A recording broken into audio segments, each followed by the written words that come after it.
اس کے تعلق سے اللہ رب العالمین قرآن کے اندر فرماتا ہے یا ایھا الذین آمنوا لا تخونوا اللہ والرسول، اے وہ ایمان والو. ایمان والو کہنے سے کیا مراد ہے؟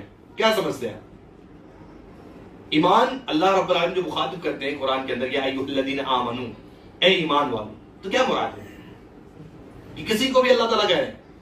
ایسا نہیں ہے، بلکہ آپ اس بات کو سمجھ لیں کہ ایمان کی تعریف جانتے ہیں آپ؟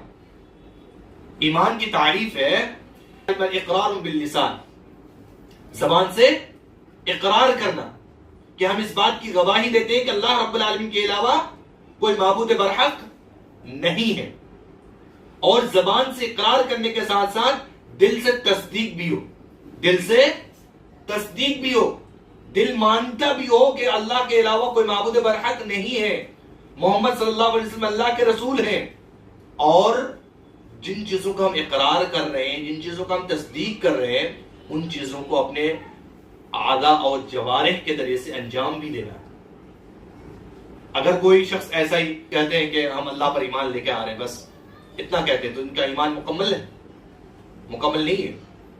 اگر ان تینوں چیزوں میں سے کسی ایک پر بھی وہ اکتفا کرتا ہو تو ایمان مکمل نہیں ہے جب تک ان چیزوں پر عمل نہ کر لیں. تو اللہ رب العالمین جو کہہ رہے ہیں ان لوگوں کو کہہ رہے ہیں جو اللہ رب العالمین پر ایمان لے کر کے آئے اور تمام فرشتوں پر ایمان لے کر کے آئے، رسولوں پر ایمان لے کر کے آئے، آسمانی کتابوں پر ایمان لے کر کے آئے، اور اسی طریقے سے اپنے اچھے اور برے تقدیر پر بھی ایمان لیا. ان لوگوں کو اللہ رب العالمین مخاطب کر کے کہہ رہے ہیں اے ایمان والو لا تخونوا اللہ والرسول، اللہ اور اس کے رسول صلی اللہ علیہ وسلم کے ساتھ خیانت نہ کرو. اللہ اور اس کے رسول صلی اللہ علیہ وسلم کے ساتھ خیانت کرنے کا کیا مطلب ہے؟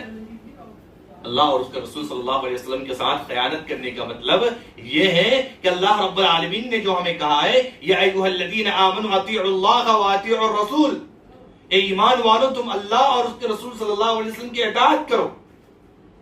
یعنی وَمَا آتَاكُمُ الرَّسُولُ فَخُذُوهُ وَمَا أَنْهَاكُمْ عَنْهُ فَانْتَهُوا، کہ رسول تمہیں جو کچھ دے اس کو لے لو، اور جن چیزوں سے تمہیں منع کرے ان چیزوں سے تم باز آ جاؤ.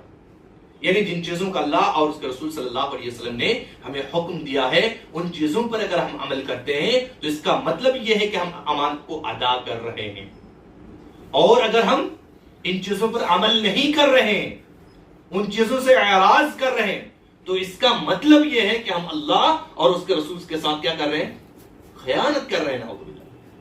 اور آگے اللہ رب العالمین کہہ رہے ہیں وَتَخُونُوا أَمَانَاتِكُمْ، اور تمہارے پاس جو امانتیں ہیں ان چیزوں کے ساتھ تم خیانت نہ کرو.